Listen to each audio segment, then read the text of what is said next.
Hello again, everyone, and thank you for joining us for this Wednesday's edition of Alaska Weather.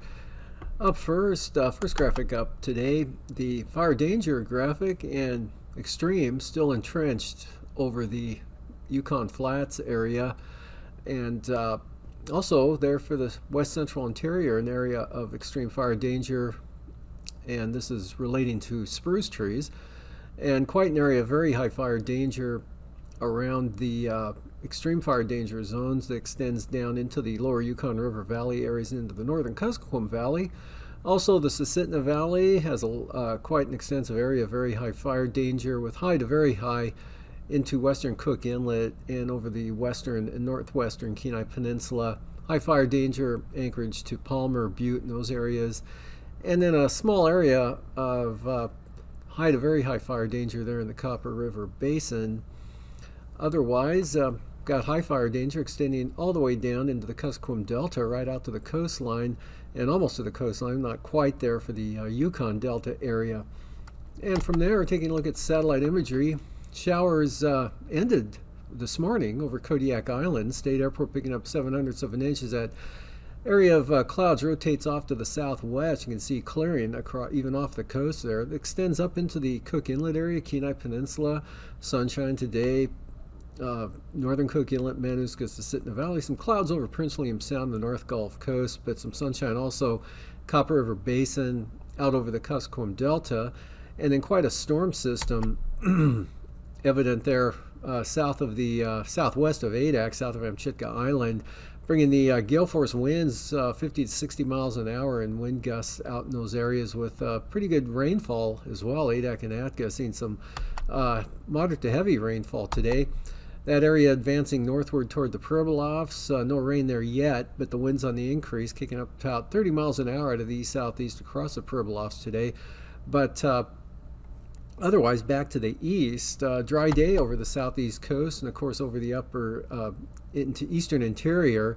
A few scattered showers, isolated thunderstorms developing there. Copper River Basin, eastern Alaska Range, extending north-northwestward, as you can see across the mid-Tanana River Valley, across the Yukon there, with some isolated thunderstorms over the northern Koyukuk Valley and the Brooks Range location, and then some rain and gusty winds with a system over the Russian Far East lifting northward from the Seward Peninsula. About 0.15 of an inch fell at Cape Lisburne, 0.16 of an inch in the 12-hour amount at Cape Lisburne. Other areas had mostly less than 1/10 of an inch or a few hundredths of an inch, but winds gusted up to 35 miles an hour, Cape Lisburne, and down into the western Seward Peninsula area. And then the front down over the Bering Sea, bringing wind gusts of, let's see, Adak had a peak wind gust of 55 miles per hour, but the strongest wind gust just in advance of the front, having just occurred at Nikolsky, 60 miles an hour there. And Dutch Harbor gusting up to 45 miles an hour, and Cold Bay winds coming up to 32 miles an hour at last report there, with the rain still west of the area, but pushing into the Falls Pass area now. But Adak picked up 1.58 inches of rain in the last 24 hours of that front, with about 0.7 of an inch falling over at Adak. And Kodiak Island, anywhere from 0.05 to 1/10 of an inch, but that's ended now, and sunshine this afternoon across Kodiak Island, as well as Yukon Flats, western interior areas, and mostly sunny over the Panhandle, North Gulf Coast, south central Alaska. For tonight, some isolated showers lingering along the mountainous terrain, especially the Alaska Range and up around the Brooks Range. Otherwise, high pressure pretty much keeping the state in a light wind and dry pattern with variable cloudiness to mostly clear skies. That extends all the way down the southeast coast. That front crossing the Fox Islands there, so winds will continue to diminish, or will diminish after they increase here over the next few hours into early evening. But after midnight, dropping off the winds with the rainfall rates diminishing as the front weakens. Winds will increase slowly over the Alaska Peninsula overnight tonight, but with periods of rain spreading eastward up to at least Sand Point, possibly Chignik could see some light rain, and definitely rain will push into the Pribilof Islands. It'll stay cloudy, wet, and breezy over the remainder of the Aleutians. The strongest winds out toward Chimyanatu from the northeast, maybe up to gusts of 40 miles an hour. Otherwise, low pressure over the Russian Far East pulls back to the northwest far enough that should take the precipitation with it, and should be dry, even Kivlena, Point Hope, Cape Lisburne, with diminishing winds in those areas. And for Thursday, very weak trough tries to push back into the western Capes there around Point Hope, but doesn't quite make it. Otherwise, another day much like today, scattered thunderstorm activity mostly over the eastern interior, Alaska Range northward into the Chena Ridge area up toward the Yukon, and also over the eastern Brooks Range. Look for some scattered thunderstorms to develop that could spread into the eastern North Slope, possibly reach the eastern Arctic coast, maybe. Otherwise, partly and mostly sunny over the Panhandle, North Gulf Coast, South Central Alaska again, highs in the 60s and 70s, with periods of rain, that front slowing, but trying to make a nudge to the northeast, but that will push northeastward on Friday, push rain into Kodiak, as we'll see here on Friday. That front indeed jumps up to the southwest coast, northern Bristol Bay. Periods of rain into the Kuskokwim Yukon Delta, or at least showers into the Kuskokwim Valley. Cloudy or cooler conditions across much of southern Alaska, with increasing showers over south central Alaska. Periods of rain Kodiak Island on up to Seldovia, Homer, and Iliamna, possibly reaching the Kenai area, more likely Anchor Point. Showers likely into the Chugach Mountains, Prince William Sound area. Scattered showers over the Copper River Basin with still some possible clearing. Then isolated thunderstorms, again the eastern Brooks Range to the eastern Arctic coast. Mostly sunny with the risk of some afternoon showers over toward the border for the Panhandle. Otherwise, high pressure building into the western Bering and Aleutians, really knocking the winds off there with some possible clearing, dry conditions. Lingering showers over Atka over toward Nikolsky. Lows tonight in the 30s for the Arctic coast, but 40s for the North Slope and 40s to lower 50s over much interior Alaska. Although 40 to 45 out to the west, and even upper 30s for the Bering Strait area to Cape Lisburne, near 40 for the Pribilofs, lower 40s for the Aleutians, Alaska Peninsula, and in the 40s to near 50 for the Panhandle. Highs for the southeast coast, 65 to 70 in the southern Panhandle, 75 to 80 from Juneau north to Skagway and Haines. Otherwise 65 to 70 along the North Gulf Coast, Prince William Sound, and 60 to 72 for the Kenai Peninsula. In the 70s for the Susitna, Manuska Valley, Copper River Basin, and mid to upper 70s for the central and eastern interior, and into the 60s for the North Slope. Otherwise 45 to 50 for the Arctic coast. Lows staying above freezing along the Arctic coast in the mid-30s, some cases lower 40s, with lows in the 40s and 50s south of the Brooks Range, all the way to the Kenai Peninsula, upper 40s Kodiak Island, lower 40s for the Aleutians, and 45 to 50 in the Panhandle, followed by highs 65 to 78 for the southeast coast, warmest in the north there, probably around Haines to Skagway, maybe Juneau, and 70 to 80 over the eastern interior. Otherwise in the 60s over south central Alaska. Cooler conditions coming in, so just mid 60s for the Susitna Valley, but still 72 there at Gulkana. Upper 50s to lower 60s for the Kenai Peninsula and the southwest coast, near 40 for the Arctic coast, and in the 40s out over the Aleutians. And now, aviation weather around Alaska. Thursday morning starts out with the VFR, North Slope, all the way down just about all of interior Alaska. Look for some areas of marginal VFR, Cook Inlet, and up toward the Alaska Range, northern Susitna Valley, as well as the southern and southwest Copper River Basin. Marginal VFR, Prince William Sound, North Gulf Coast. IFR off the coast, mostly VFR for the Panhandle, and generally IFR through the Bering Strait and the Bering Sea, but some VFR around St. Matthew Island, marginal from Adak to Unimak Island, marginal VFR into Bristol Bay. And for the afternoon, VFR interior Alaska and the Panhandle, including the Arctic coast and a little beyond. IFR pretty well entrenched through the Bering Strait and the Bering Sea, all of the Aleutians, all the Alaska Peninsula, right up to the Cape Neuenham area, southwest coast of Nunivak Island, and eastern Kodiak Island, but staying just off the coast of the North Gulf Coast, Kenai Peninsula, southern Cook Inlet, some marginal VFR into Prince William Sound and along the southeast coast. For Friday morning, IFR pushing in with the remnants of that frontal system into the southwest interior across Bristol Bay. Also some IFR now, Kamishak, Kachemak Bay area, southern Kenai Peninsula into Resurrection Bay, and most of Prince William Sound, but not quite to Passage Canal or Valdez. Marginal VFR there, westward into central Turnagain Arm, cutting off probably around Girdwood.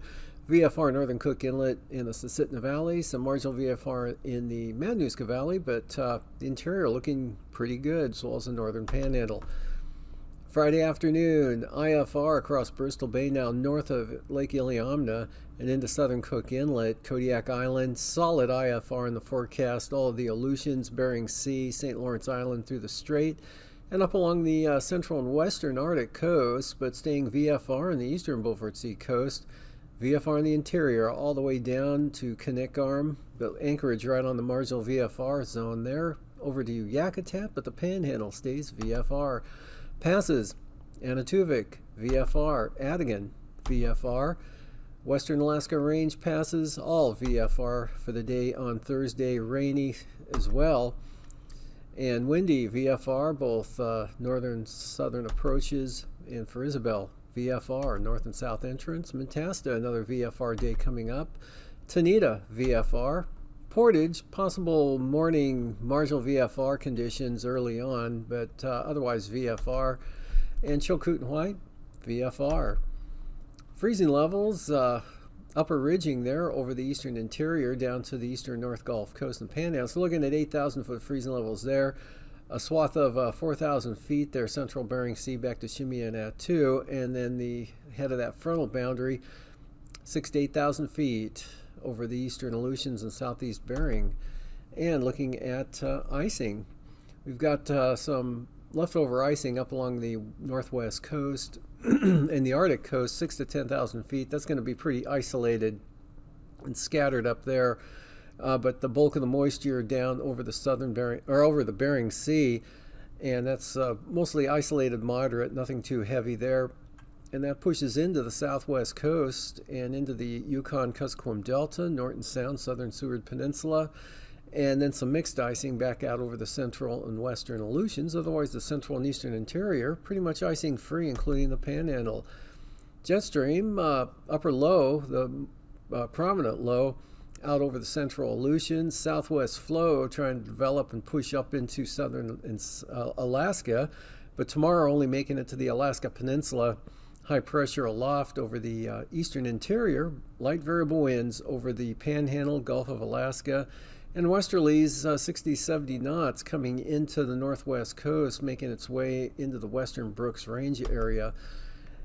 And looking at 35 to 55 knot winds there along the western Arctic coast in the Chukchi Sea, southeast 40 knots, Yukon-Kuskokwim Delta coastline, 40 to 50 knot winds across the Fox Islands, and then northerlies 40 to 45 knots, actually northeast 40 to 45 knots for the western Aleutians, light everywhere else. 3,000 feet, light winds over much of interior Alaska, 45 knots though, Cape Lisburne, Point Hope area. Back in toward the Bering Strait, southerlies 35 knots, Fox Islands to the Pribilofs, 40 knots, Alaska Peninsula. Turbulence, moderate chop for the Alaska Peninsula, as well as the western Aleutians, light to isolated moderate chop for the Pribilofs and the Fox Islands, Adak, Atka, as well as the northwest coast areas. Welcome back to another edition of Alaska Weather Facts. I'm meteorologist Dave Snyder. As you well know, you can get forecast information for any day of the week. Today, tonight, tomorrow, out to 6 or 7 days. It includes the high and low temperature, the wind direction, the chance of rain or snow in your part of Alaska. But did you know that there is information available to forecast out to 2 weeks? So the question is, how would you use that information? And here to answer that question today and tell us a lot more about climate services from the U.S. National Weather Service Alaska region is Rick Toman. He's the program manager for the Climate Science and Services. And Rick, thanks for joining us today. Thanks for having me, Dave. How would we use information that is out to 2 weeks instead of just the high and low and the chance of rain? Well, Dave, as we move out in time, of course, forecasts become more uncertain. So as we move into that second week from now, we're not looking at specific highs or lows or precipitation amounts at any given place. What we can do with the state of the science at this point is get a handle on patterns. So we can say things like increased chances for stormy weather in the Bering Sea in 2 weeks, or we've been in a cold weather pattern, looks like 8 to 10 days from now, that pattern's going to change. Those are the kind of forecasts that we can currently make in that second week. So you're increasing lead time for perhaps big or small weather events and telling us the likelihood of maybe more coastal storms or wind events in some areas? Those are the kinds of things that that we hope to be able to let Alaskans know in the second week forecast. And if you have an activity or an event that you would find that kind of advance notice useful, whether it's moving stuff off of the beach, whether to go out hunting or to come back from camp, those kind of decisions, the week 2 provides the opportunity for you to get a handle on that kind of information. Okay. What other type of weather impacts that we're familiar with might Alaskans use climate services for? Well, in the forecast realm, we can go provide some information from this week 2, say the 8 to 14 day period, on out to the monthly and even seasonal time scale. Now, those monthly seasonal forecasts are still kind of just really very much pattern dependent, and the amount of detail that we can provide at this point is still pretty limited. Generally, indications of how temperature and precipitation will fall in maybe above normal, below normal kind of range. But in the week 2 period, we can be considerably more specific than that as far as the general patterns and really the impacts on Alaskans. Okay, so we would be talking about generalizations there that would tell us that the period might be more stormy, might be more hot, more dry, more cold, and situations like that. That's correct. So we're not going to be able to say in which community, for instance, there's the threat of coastal flooding, but we can often be able to tell we're moving into a pattern that would be conducive to big Bering Sea storms. So if you're in an area that could potentially impact you, you'll want to pay attention to the weather forecast. Okay. Now, every day and every hour of the day, the National Weather Service is working on a forecast for the next day. But how do you start your forecast process for that extended period that goes out beyond 7 days? Well, the way things work right now, we start off with the expected general flow pattern for Alaska and the whole world, really, and then we narrow that down to Alaska.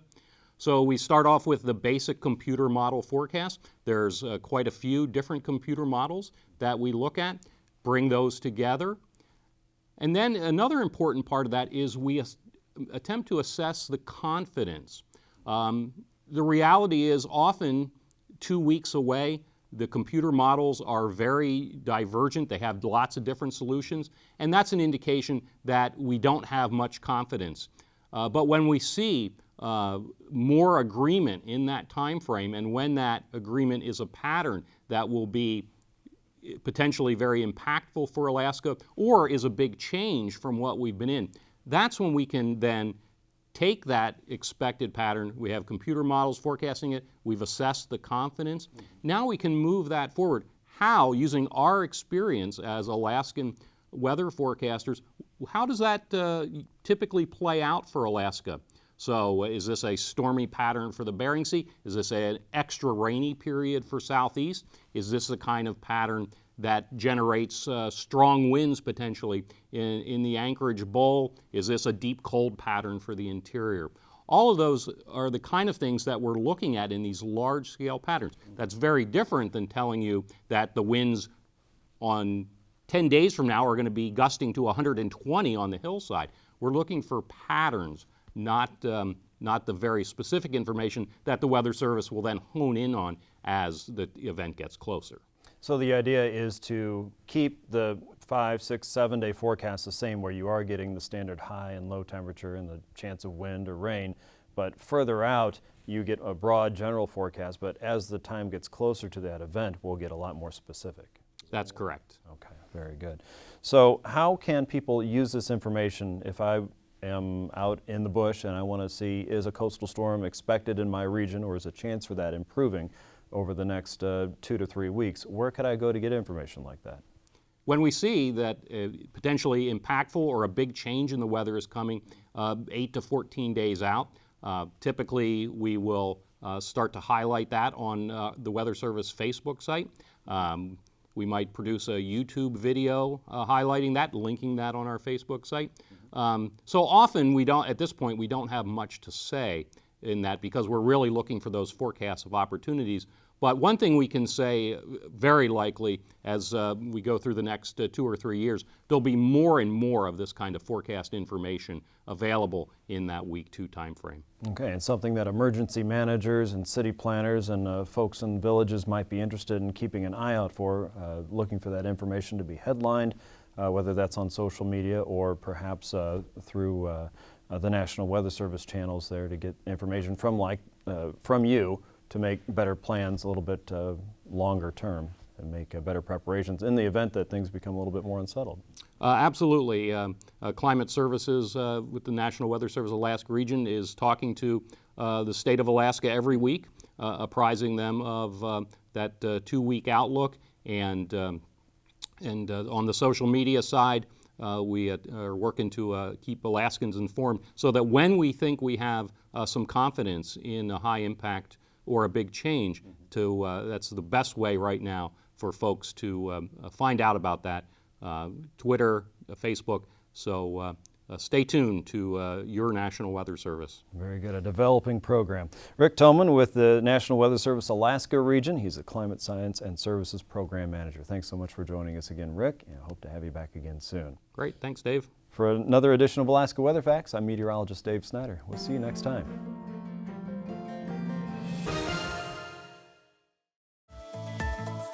And now, marine weather around Alaska. And coastal water forecast there for the Panhandle, Central and South Coast for Thursday. Small craft advisories, northwest winds 25 knots, seas 10 feet. Central and northern inner channels and waters, north winds 15 knots with 3-foot seas. Clarence Strait, southeast wind 15 knots with 3-foot seas. And for the day, Friday, Lincoln Canal Glacier Bay, winds will be south at 15 knots. Stevens Passage, light variable to northwest breeze at 10 knots. And Clarence Strait, northwest wind 15 knots. And for the south coast, northwest winds 20 to 25 knots, seas around 7 feet. For the north coast, west-northwest winds 15 to 20 knots, seas 6 feet. And for Prince William Sound, southwest winds 15 knots. Cook Inlet, south to southwest winds of 15 knots. Kamishak Bay, southeast 15 knots, and the Barren Islands, winds will be south at 15 knots. For the North Gulf Coasts, west to southwest breeze at 15 knots, seas only 3 feet. And for the day on Friday, small craft advisories for the Barren Islands and Kamishak Bay as winds kick up to 25 knots from the southeast, seas around 6 feet. Cook Inlet, no change, south to southwest breeze at 15 knots, and Prince William Sound, variable to south winds at 10 knots. Eastern North Gulf Coast, Middleton Island area, southwest wind 15 and east at 20 for the western North Gulf Coast. Kodiak Island, south to southwest wind 15 knots for the day Thursday. Small craft advisories for the Alaska Peninsula, southeast winds 30 knots with seas up to 13 feet. Bristol Bay, southeast winds 20 knots with 3-foot seas. And for Friday, those winds drop off and turn more southerly for the Alaska Peninsula, south with a southerly direction at 20 to 25 knots. Bristol Bay, southeast at 20, and Kodiak Island, south to southeast winds 20 knots with 4 to 9-foot seas. For the Fox Islands, winds will be south to southeast 25 to 35 knots on Thursday with 10 to 15-foot seas. Adak and Atka, lighter winds but still from the southeast 20 to 25 knots, and northwest 25 knot winds in the forecast for Amchitka Island, and small craft advisories Kiska to Shimia, north winds 30 knots, seas 13 feet. And for Friday, west-northwest winds for the western Aleutians at 25 knots, seas just under 10 feet. Adak and Atka, west-northwest 25 knots. And for the Fox Islands, west to southwest winds 20 to 30 knots with 7 to 16 foot seas. For the southwest coast on Thursday, east winds 20 knots. Small craft advisories for the Pribilof Islands, east winds 30 knots, seas up to 11 feet. Small craft advisories also for St. Matthew Island, east winds at 25. St. Matthew Island, east winds at 15 knots with 4 foot seas. And for the day Friday, St. Lawrence Island, northeast winds 15 knots. Yukon Delta Coast, northeast winds 15 knots. And the Kuskokwim Delta Coast winds will be southeast at 20 knots, seas at about 5 feet. North winds at 20 for St. Matthew Island, northeast at 15 for the Pribilofs. And for the eastern Arctic coast tomorrow, east winds 15 to 20 knots, southeast at 10 for the central coast. Small craft advisories for the western Arctic coast all the way down to Wales, south winds 30 knots with seas at about 7 feet. And those drop off pretty good, becoming kind of variable at 10 knots from Wales to Cape Beaufort. Western central Arctic coast, southwest winds diminishing to 15 knots. And for the eastern Arctic coast, winds will be east, 10 to 15 knots. For tonight, low clouds and fog along the Arctic coast and maybe the North Slope with scattered showers along the Brooks Range, especially in the east, scattered showers along the Alaska Range. Otherwise, pretty dry over the interior to the North Gulf Coast, mostly clear over the Panhandle. Wind and rain for the Alaska Peninsula, with rain continuing for the Fox Islands, but winds diminishing. And then kind of a cloudy, foggy, drizzly pattern out over the Aleutians, a little breezy towards Chimney-Attu. That low center moves to Atka Island and continues to slowly weaken. The front right along the Alaska Peninsula of the Pribilofs are periods of rain and breezy conditions in those areas. Chance of showers Kodiak Island, also over northern Bristol Bay and the southwest hills. Chance of thunderstorms Alaska Range, eastern interior to the eastern Brooks Range. And the outlook for Friday, scattered thunderstorms for the central and eastern Brooks Range, possibly all the way out to the eastern Arctic coast. And cloudy, cooler, showery conditions across much of southern Alaska, with dry conditions for the Panhandle and also over the western. These forecasts are for planning purposes only. Call 1-800-WX-BRIEF for a formal pre-flight briefing. Always file a flight plan before you go flying. The U.S. Coast Guard Auxiliary urges you to leave a float plan with a friend or the harbor master before you go boating.